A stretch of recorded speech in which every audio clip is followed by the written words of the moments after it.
Madame, Monsieur, bonsoir. Voici les titres que nous allons développer dans ce 19-20. Journée internationale de mobilisation des opposants à une guerre en Irak. Plusieurs dizaines de milliers de personnes sont descendues dans les rues à Paris et en France, dans le monde entier et notamment à Washington. Les pacifistes ont fait entendre leur voix. Plus de 2000 emplois menacés dans le Pas-de-Calais. La fermeture annoncée de l'usine Métal Europe est un coup très dur pour une région déjà sinistrée. Se pose maintenant le problème de la dépollution d'un site classé Seveso 2. Le PS lance la préparation de son congrès du mois de mai. Le débat sur la ligne du Parti socialiste suscite des tiraillements. François Hollande se pose en rassembleur. Le premier secrétaire du PS candidat à sa réélection est l'invité de cette édition. Alors que nous allons tout de suite démarrer par la mobilisation des pacifistes, non à une guerre absurde, oui au veto de la France à l'ONU, pas de sang versé pour du pétrole. Ces slogans ont résonné cet après-midi dans une quarantaine de villes et notamment à Paris. À l'appel de syndicats, d'associations et de partis politiques de gauche, plusieurs dizaines de milliers de personnes ont manifesté leur opposition à une intervention militaire en Irak. Jean-Yves Serrand.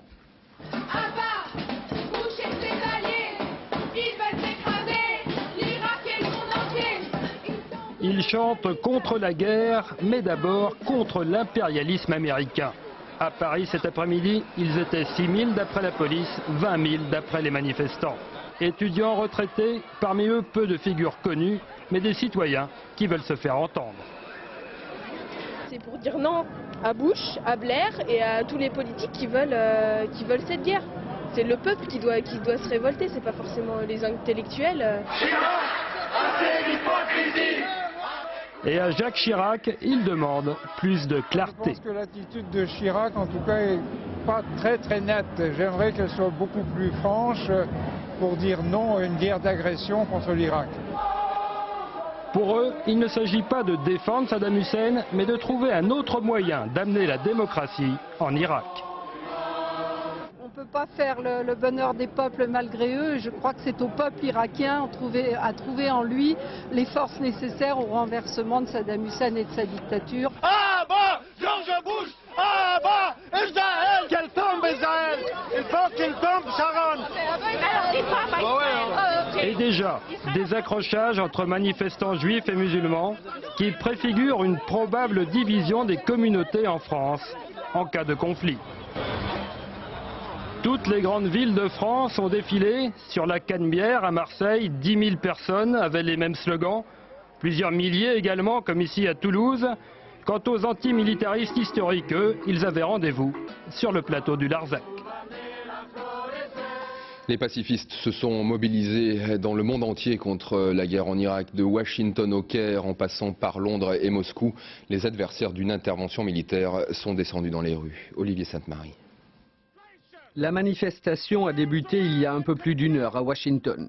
Pour le moment, 40 à 50 000 personnes sont rassemblées devant le Capitole pour protester contre la volonté guerrière de leur gouvernement.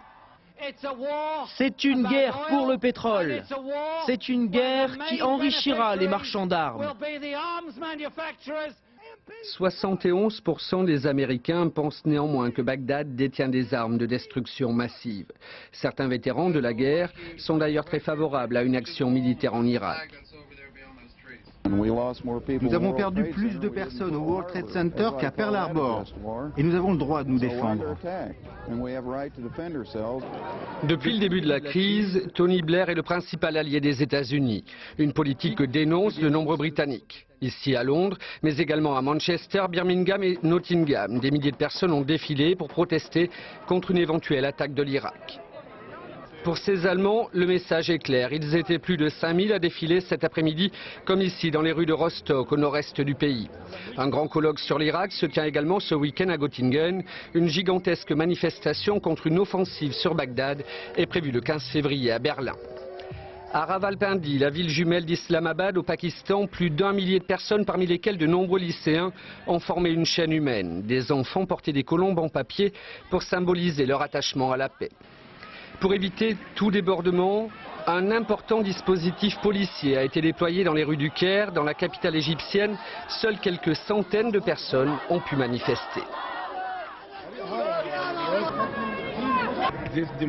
C'est une manifestation contre la guerre en Irak et contre la situation en Palestine.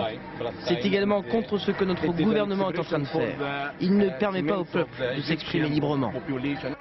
Arrivés au son des chants révolutionnaires, quelques centaines de Russes ont protesté devant l'ambassade américaine à Moscou. Les militants ont brandi des pancartes qualifiant les États-Unis de terroristes et de gendarmes internationaux. Alors que dans le monde entier, vous venez de le voir, les pacifistes se sont mobilisés. Washington augmente sa pression sur Bagdad et sur la communauté internationale. La Maison-Blanche se dit prête à assumer seule la responsabilité d'une guerre.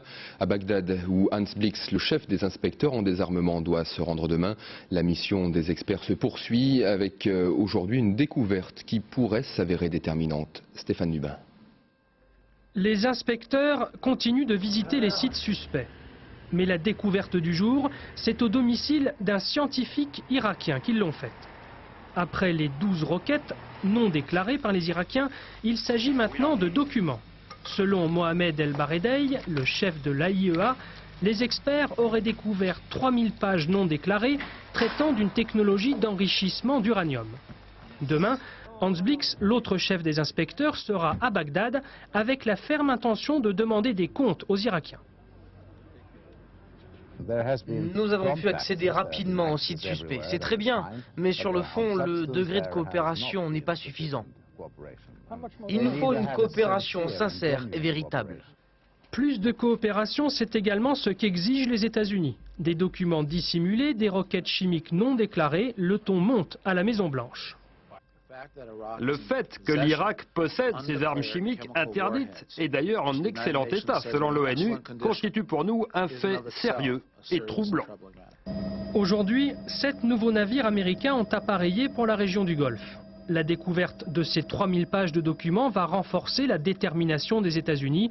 Ce matin déjà, Colin Powell avait promis avant la fin du mois la publication de preuves contre l'Irak, tout en affirmant que les États-Unis pouvaient intervenir seuls, sans résolution de l'ONU. Un gigantesque coup de filet antidrogue en Espagne. La police a démantelé un important réseau de blanchiment d'argent provenant du trafic de la drogue. Une opération qui a permis l'arrestation de plus de 100 personnes et la saisie de 542 kilos de cocaïne. Au total, les policiers ont mis la main sur 9 millions d'euros. C'est l'une des opérations les plus importantes menées ces dernières années contre des trafiquants en Europe. En Australie, la capitale Canberra est assiégée par les flammes. Les feux de brousse les plus importants que la région a connus depuis 50 ans s'étendent sur 80 000 hectares. Le gigantesque incendie attisé par des vents violents a gagné la banlieue de la ville. Des centaines de maisons ont déjà été détruites. Une personne a trouvé la mort. Une trentaine d'autres ont été blessées. Des milliers d'habitants ont pris la fuite. 2 jeunes enfants morts, 3 autres blessés. C'est le terrible bilan d'un incendie qui s'est déclaré hier soir à Duny, en Seine-Saint-Denis. Au moment du sinistre, les enfants se trouvaient seuls dans le pavillon. 3 fillettes ont pu être sauvées des flammes par les pompiers. Le reportage de Pierre-Yves Salic et Laurent Beaufils. Le feu s'est déclaré au premier étage, un peu avant 22 h dans ce pavillon du centre de Duny. Apparemment, 7 enfants étaient dans la maison, les grands en bas devant la télévision, les petits à l'étage. Peu de flammes, mais beaucoup de fumée. Un bébé de 9 mois et un enfant de 5 ans trouvent la mort. Les grands sortent dans la rue et donnent l'alerte. Une jeune fille de 10 ans monte sur le toit. 2 voisins viennent à son secours. On a réussi à faire descendre la fille, je crois que la plus grande, si je me souviens bien. Et puis, bon, de toute façon, on ne pouvait rien faire pour les doutes. Elle nous disait qu'il y avait encore des enfants dedans. Mais bon, étant donné vu la fumée et puis les flammes, comme nous, on n'est pas non plus, on n'est pas pompiers malheureusement, on n'a rien pu faire. Donc on a attendu sur le toit de la véranda que les pompiers arrivent. Les pompiers vont évacuer 2 autres enfants de 6 et 12 ans. Le bilan est donc lourd, 2 morts, 3 blessés, dont un dans un état grave. Ils ont été transportés à l'hôpital La Fontaine de Saint-Denis. D'après une rescapée, des enfants auraient joué avec des allumettes. La mère de cette famille de diplomates africains s'était absentée quelques minutes. Il y avait quand même des plus grands qui étaient là, donc la maman est assez choquée et donc c'est pas la peine de la culpabiliser plus. Donc effectivement, elle s'est absentée 35 minutes chez des amis. Comme on peut s'absenter en confiant ses plus petits à des plus grands. Bon, alors donc, voilà, le drame il est là. Une cellule psychologique sera mise en place lundi dans les écoles où sont scolarisés les enfants.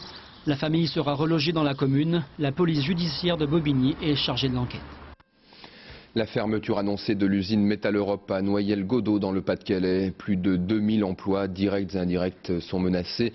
Une triple catastrophe économique, sociale et environnementale puisque se pose désormais le problème de la dépollution de ce site classé Seveso 2. L'usine créée à la fin du 19e siècle était la plus grosse fonderie de plomb d'Europe. Anne Sylvain. Ils ont appris la nouvelle par communiqué de presse. Leur usine, la plus grosse fonderie de plomb d'Europe, va fermer. 2000 emplois directs et indirects sont menacés. Les salariés sont sous le choc. On n'aurait jamais pensé que d'un seul coup comme ça, on n'en prendrait pas la presse, qu'il y aurait un dépôt de bilan. Moi c'est pareil, j'ai 53 ans, bon, ça fait 38 ans de travail, donc pour moi c'est fini, les carottes sont cuites. Je quitte Metaleurop, c'est fini, pour moi je sais que je n'ai jamais trouvé de travail nulle part. L'usine de Noyelles-Godault est criblée de dettes, près de 100 millions d'euros. Cet été, le groupe Metaleurop propose donc un plan de restructuration à sa filiale, mais une restructuration nécessiterait une dépollution du site, un énorme chantier jugé trop cher par les actionnaires. Pourtant ici, la pollution due au plomb fait des ravages chez les jeunes enfants. 1 sur 10 est atteint de saturnisme. Il y a une pollution ici sur tout le territoire de plusieurs communes historiques et que si Metaleurop dépose le bilan, qui va prendre cela en main? On se le demande, c'est vraiment une catastrophe. Et voilà que déjà la polémique gronde. Dans ce village où vivent les 2/3 des salariés, on se reproche presque les nombreuses plaintes déposées pour pollution contre Metaleurop. On en a fait trop là. Parce que ça dure depuis toujours ce truc-là de plomb. C'est peut-être désagréable d'avoir du plomb dans le sang, je sais pas. Mais moi je pense aux personnes qui vont se retrouver au chômage, comment ils vont faire pour payer leur maison, comment ils vont faire pour nourrir leurs enfants.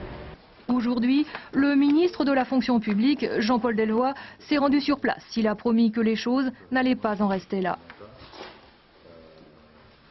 Nous partons dans un bras de fer. On ne peut pas faire en sorte aujourd'hui que les irresponsables soient plus gagnants que les gens qui assument leurs responsabilités et que ce soit toujours les mêmes qui payent les factures.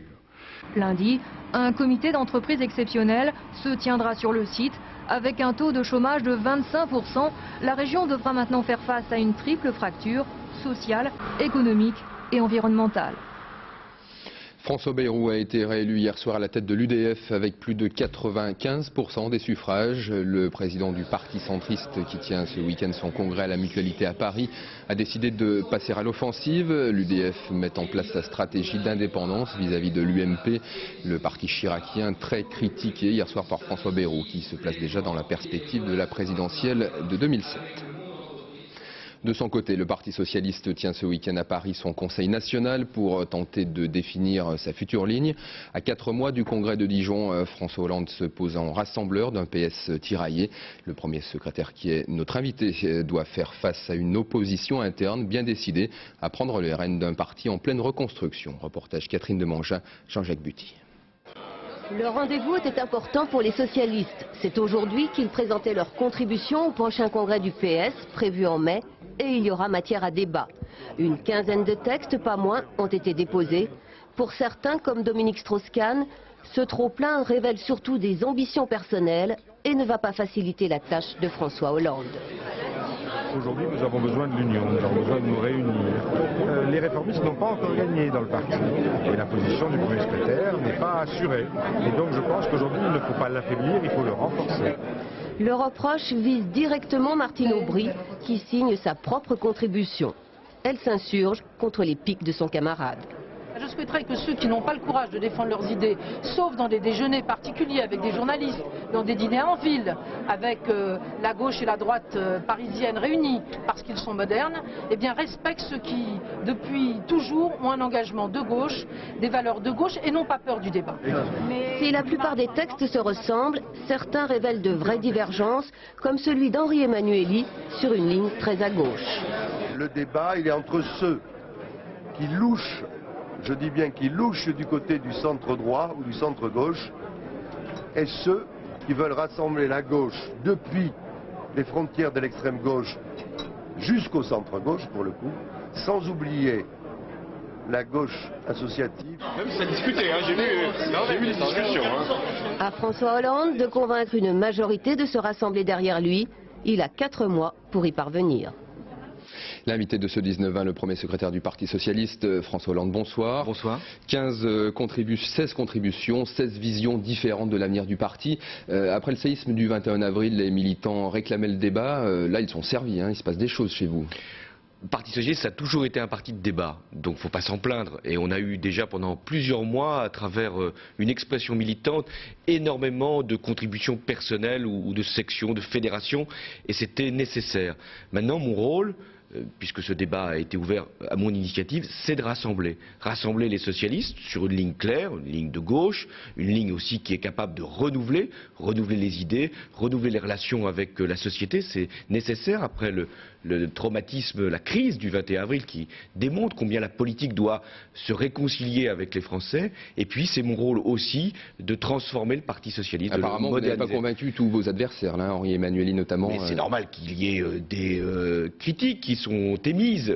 Faut-il encore qu'on voit bien les différences. Et moi, ce que je veux, c'est rassembler le Parti Socialiste, mais sur une ligne claire qui fasse que si certains, à l'intérieur du Parti Socialiste, ne sont pas sur cette ligne-là, qu'il l'explique. En fait, il y a très peu de différence entre les textes sur les principaux exactement, thèmes, je crois les impôts, la mondialisation, je tout ça, crois tout le qu'il monde est y a d'accord. une démarche convergente. Alors si c'est convergent, et c'est mon travail, il faut que le rassemblement, l'union la plus large, même s'il peut y avoir d'autres positions, se fasse. Donc ça suppose de se respecter les uns les autres, de voir ce qui nous unit, qui est beaucoup plus considérable que ce qui nous sépare. Parce que les Français, ils demandent que la gauche soit à l'offensive et donc qu'il y ait un grand parti socialiste. Le problème, c'est quoi? C'est un problème de personnes, d'ego. Jean-Christophe Cambadélis parle de la polka des égos au sein du PS. D'ailleurs, Martine Aubry n'était pas contente, elle l'a répliqué. C'est un problème d'ego au PS? D'abord, il y a une règle au Parti socialiste, il faut se respecter. Il y a des idées, elles sont exposées, elles sont débattues, il faut les prendre en compte. C'est ma responsabilité d'écouter chacun et de faire en sorte qu'ensuite nous puissions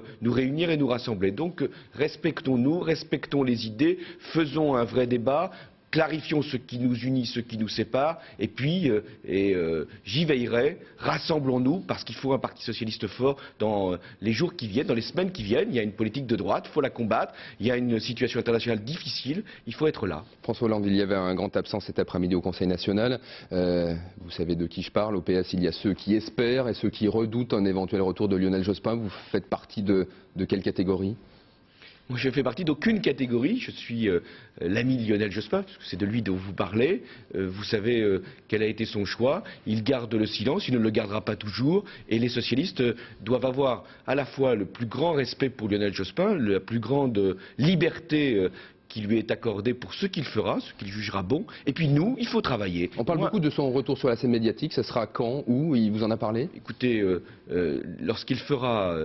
j'en suis sûr, une déclaration ou une émission, il m'en parlera. Et le jour où il m'en parlera, je vous le dirai. Mais pour l'instant, il ne m'a rien dit, donc vous avez la réponse. Mais moi, je ne peux pas faire que le Parti Socialiste se mette sur le débat d'hier, c'est-à-dire en gros quelle était la suite à donner au départ de Lionel Jospin. Ça c'était au lendemain de la défaite. Moi je suis dans l'avenir et Lionel Jospin aussi avec nous comme tous les militants socialistes. Il regarde vers l'avenir, c'est pour ça qu'il faut construire et c'est pour ça qu'il faut se rassembler. C'est ma responsabilité. Merci François Hollande d'avoir accepté l'invitation du 19-20. Nicolas Sarkozy était en Corse pour la 4e fois depuis son arrivée place Beauvau. Le ministre de l'Intérieur tente de trouver un compromis sur la délicate question de l'évolution institutionnelle de l'île. Une visite boycottée aujourd'hui par les nationalistes. Les élus sont divisés. Le dossier est loin d'être réglé. Reportage Stéphane Grand, Marc Félix. Clic-clac, photo souvenir. Nicolas Sarkozy débarque dans un petit village. Et ça commence par une descente de cave très matinale. Ça pourrait être pire, hein. Donc je pense que ça va pas si mal. Le ministre de l'Intérieur a peut-être besoin d'un petit remontant, car il sait déjà que les nationalistes vont bouder les discussions. Bon, c'est toujours dommage quand des gens ne viennent pas discuter. J'ai lu le communiqué. Le dialogue n'est pas rempli non plus. Et en tout cas, moi, je suis là. La suite est beaucoup plus classique. Méthode Sarkozy oblige, discussion à huis clos avec les élus. Et au programme, la suppression des 2 départements corses pour ne créer plus qu'une seule collectivité. Et Nicolas Sarkozy agite sans difficulté le chiffon du référendum si ces messieurs ne trouvent pas rapidement une solution. Ce que j'ai fait valoir à l'ensemble des élus, c'est que la division était pour tout le monde un handicap. Que la Corse était une région trop petite pour se permettre cette division. Je ne désespère pas de pouvoir rassembler autour de cette idée. Et déjà, certains se régalent par avance. Dans une île de 260 000 habitants, avoir un millefeuille de structures politico-administratives, c'est vraiment aller à la confusion. La clarification passe par la simplification. Mais d'autres trouvent la proposition, disons, indigeste. Il y a une facilité intellectuelle à dire bon, ça marche pas, allez, on supprime ça. J'ai mal au bras, je coupe le bras. Nicolas Sarkozy a donné 2 mois aux élus pour s'entendre. En cas d'échec, ce sera alors sûrement à la population de trancher pour trouver un 4e statut à la Corse en 20 ans.